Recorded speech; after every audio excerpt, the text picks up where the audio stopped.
Régulièrement, maman invite donc à dîner des filles que je ne connais pas. La fille de Martine, tu sais bien.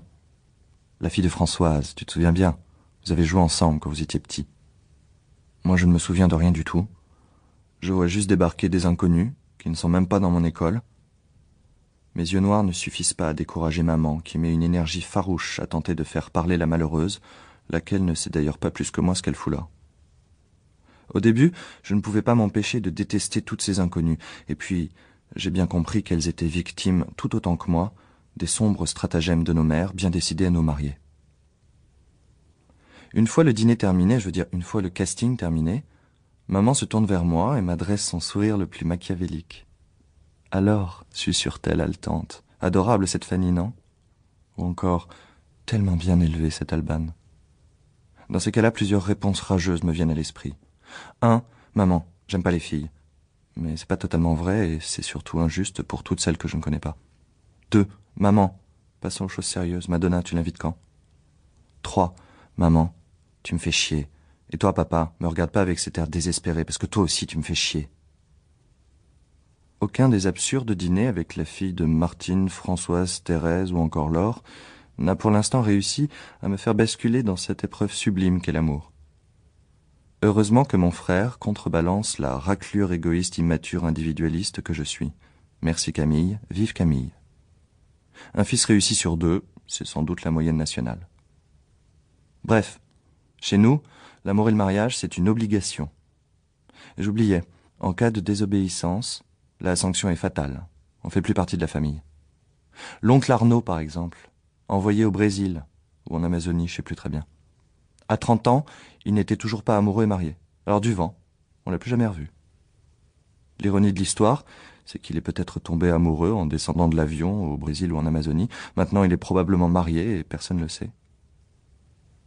Si je résume, dans ma famille, le non-respect de l'amour et du mariage entraîne 2 conséquences. Dans l'ordre, 1. Vous êtes élu honte de la famille. 2. Si vous continuez à déconner comme l'oncle Arnaud, vous êtes foutu dehors et vous partez au Brésil ou en Amazonie.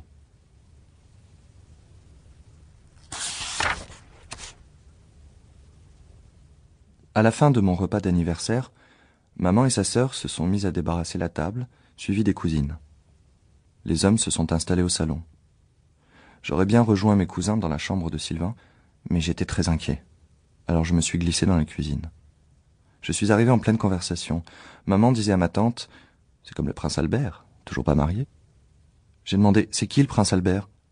Maman sursautait. « C'est quelqu'un qui devrait assurer la descendance de sa famille et qui n'assume pas ses responsabilités. » s'est-elle écriée, et elle avait l'air tellement fâchée que j'ai cru qu'elle parlait de moi. J'ai demandé d'une voix étranglée, « C'est quoi descendance? C'est quoi responsabilité ?» Mon père, qui arrive toujours au bon moment pour ajouter sa petite contribution aux leçons de choses de maman, a pris la relève. Quand tu as un enfant, tu as grandi ta famille. C'est ce qu'on appelle la descendance. Le mieux, c'est d'avoir un fils à qui tu donnes ton nom. C'est ce qu'on appelle la responsabilité. Mais alors, ça veut dire que les filles, c'est pas bien?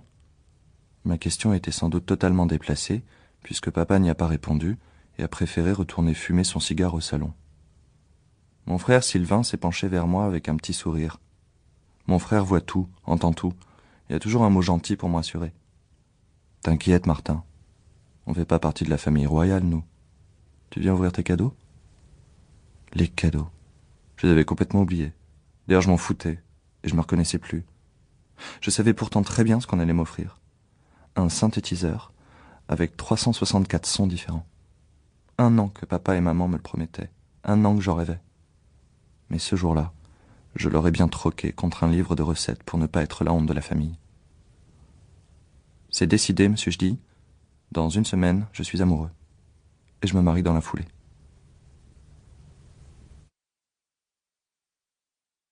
Chapitre 2. Le jour où j'ai essayé de tomber amoureux. Il n'y a qu'une façon de tomber amoureux. Il faut le vouloir. Quand je suis arrivé à l'école ce jour-là, je le voulais. J'ai filé droit vers Aurélien et Louise, et je me suis demandé comment j'allais leur expliquer tout ça. Il faut dire que l'amour et le mariage ne les passionnent pas. Aurélien a décidé qu'aucune fille ne s'intéresserait jamais à lui, et je sais pas pourquoi. Il se trouve moche, peut-être. Et je n'ai jamais pensé à lui dire que non, il n'est pas moche du tout. Au contraire. Pour continuer à écouter ce livre audio gratuitement, cliquez sur le lien dans la description et vous pourrez l'écouter en entier sans frais grâce à l'essai de 30 jours d'Audible.